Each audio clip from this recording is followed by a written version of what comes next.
Good morning, Jack Olesker here yet again. Just to remind you, if you are interested in getting more background on me, you can go to my website, which is jackolesker.com, and you'll see all of my credentials and the things that I've done over the years, and I think it's a lot of fun. We're going to talk about a lot of different kinds of writing in these episodes, writing for television, writing for motion pictures, writing for novels, and writing for nonfiction. Writing novels is near and dear in my heart. Okay, that's how I started out my career. And you know, I've got an irritation with vanity press. I don't know if you know what vanity press is. If you don't, you should Google it, because if you're a writer, there are sharks in the water, okay? This scenario is one in which, and it's also sometimes called hybrid publishing because they try to come up with a euphemism. But vanity press is a situation in which an author pays a certain amount to a so-called publishing company.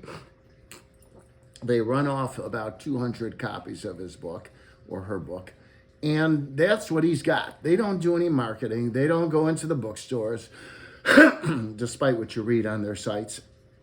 And their sites and their advertising on television always say, for authors in search of a publisher. You know, it's nonsense, okay? Real books are published by real publishers, like G.P. Putnam's Sons, who published this book. G.P. Putnam's Sons, who published this book. Signet Books, who published this book. Or again, Signet Books, gosh, they like me. Or Leisure Books, that was very well known for publishing horror novels, published my horror novel, Confessional. So those are legitimate publishers. So let's talk about this idea of publishing. And again, I alluded to the fact that a number of years ago, there were over 44,000 titles fighting for book shelf space.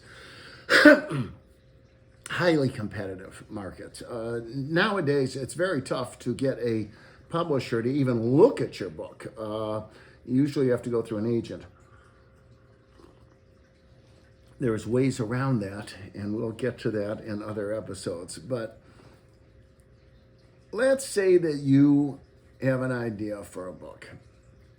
Well, that's good, because that is the surest way to get into the eye of the public and later of producers, directors, and studios by publishing a novel.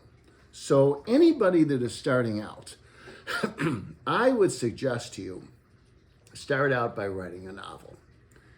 And wow, is that ever a glib statement? Start out by writing a novel. Geez, you know, start out by climbing a mountain. But it can be done, and you're gonna do it, okay?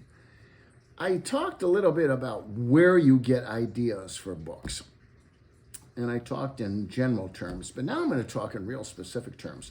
My novel, The Siege of Superport, is about an offshore docking facility for supertankers that gets taken over by a group of terrorists with a 55-gallon drum of nitroglycerin, and they're demanding a huge amount of money or they'll blow up this docking facility for supertankers. I got the idea because I was living in a building called Lake Point Tower, and out on the lake in Lake Michigan in Chicago, there's this little facility called the Crib that is a water filtration plant for the city. And I'm sitting in my living room one day and I'm looking out, I'm looking at the Crib, and I thought, you know what? That's really vulnerable. What if somebody wanted to take that over and hold it for ransom? Bang, that was my idea. Another time, I was in my house, again in Lake Point Tower, and it was about midnight, and there was a huge thunderstorm going on. I lived on the 47th floor of the building, so the thunderstorms were kind of below me sometimes. The sky all lighting up. And I was really, I was a little on edge, and I thought, this is ridiculous. This is one of the most secure buildings in America. Nothing's going to happen to you in this building. But then it occurred to me that if somebody wanted to get to you, they could get to you no matter how secure you are. I got up that night and I wrote the first chapter of No Place Like Home. And it was a book about a aging Chicago Cubs baseball player, can't keep up with his teammates anymore. His wife is nasty. His kids are on drugs. He decides he's going to kill them all and then kill himself. And when the time comes to do it, he has a kind of approach avoidance thing, can't bring himself to do it, and instead snaps and kills people that live inside of this building to take the place of his family. And the cops move in, and it's a wonderful police procedure novel. MGM bought the film rights, as I said before it was even out of galleys. And the third novel I want to talk about is The Young Dragons, which is my historical saga. I was reading an article in the Chicago Tribune, and they were talking about a battle that went on between two rival gangs in Chicago. And the writer said it was like a tong war. Well, that resonated with me. I had no idea what the tongs were, but I knew there was something. And that's one of the tips that I want to give you. We've all got that inner voice. We've all got that inner spark. When something resonates with you, follow it. So I got up like I did with No Place Like Home, and I wrote the first chapter of The Young Dragons.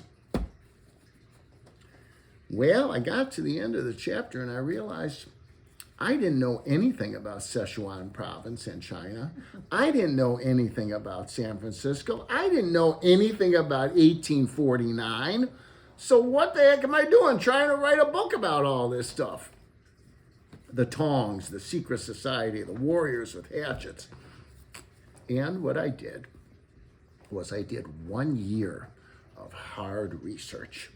I ended up with 1,000 pages of research about everything that had to do with China, everything that had to do with the gold rush, construction of the Transcontinental Railroad, and then I wrote my book because I had my foundation.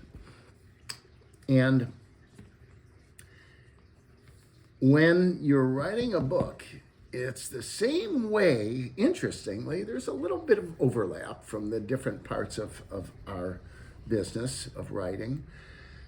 And one of the overlaps between writing for television and motion pictures and writing for novels is that the same philosophy applies.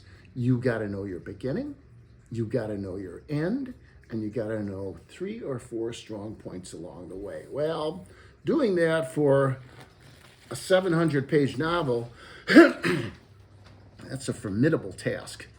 So what you do with your novel is break it down chapter by chapter and apply the same model to your novel. When you start a chapter, you should know how you're going to start it. You should know how you're going to end that chapter, and you should know 3 or 4 strong points along the way. If you do that, you'll write your book chapter by chapter. Seems like a huge undertaking. My gosh, how long was Young Dragons? 486 pages in print. First draft was 1,100 pages. I had to cut 500 pages from it. I told you it was like performing surgery on myself. But if you break it down chapter by chapter, starting point, ending point, 3 strong points along the way, it becomes much more palatable. It's easier for you to digest it.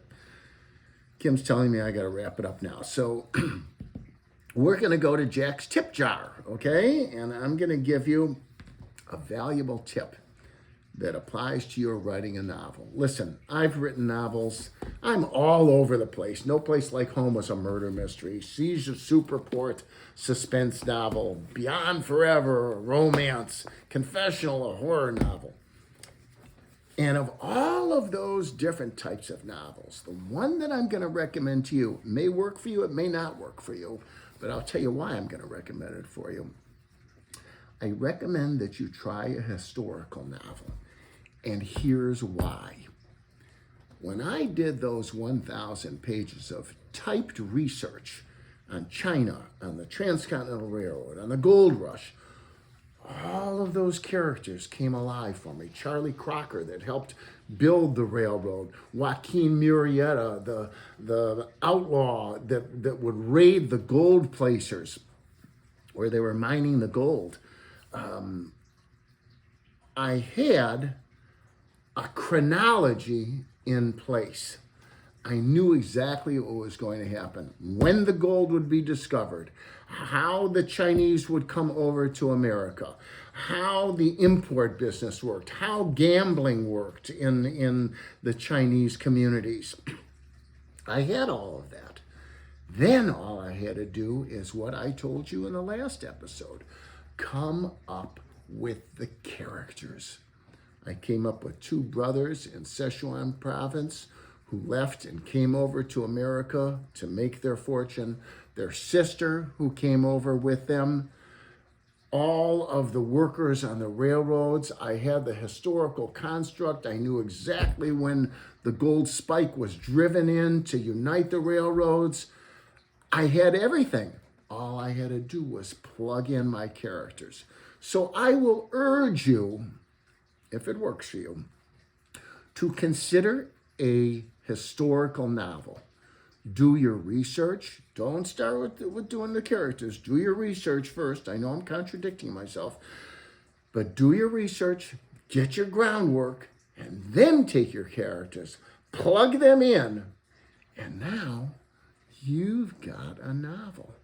And don't be overwhelmed by the fact that it's 500, it's 600 pages to write that novel.